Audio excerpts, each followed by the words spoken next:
Tata Motors Ltd, an Indian automaker, has signed a deal to possibly buy a Ford Motor factory in the western state of Gujarat. This is part of its plan to make more electric cars.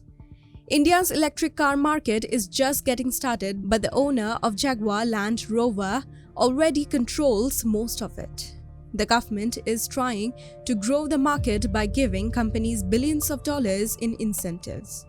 The land, assets, and all eligible employees who work at the Sanand facility are included in the agreement that was made public on Monday.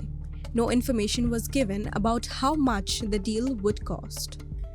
Tata said that it would invest in new machines and equipments at the plant through its electric mobility unit. Once the work is done, the plant is expected to be able to make 300,000 units per year. The number of units can be raised to more than 400,000. Rising customers' preferences for passengers and electric vehicles made by Tata Motors has led to a multiple-folds growth. This potential transaction will support expansion of capacity, said Shailesh Chandra, Managing Director of Tata Passenger Electric Mobility Ltd.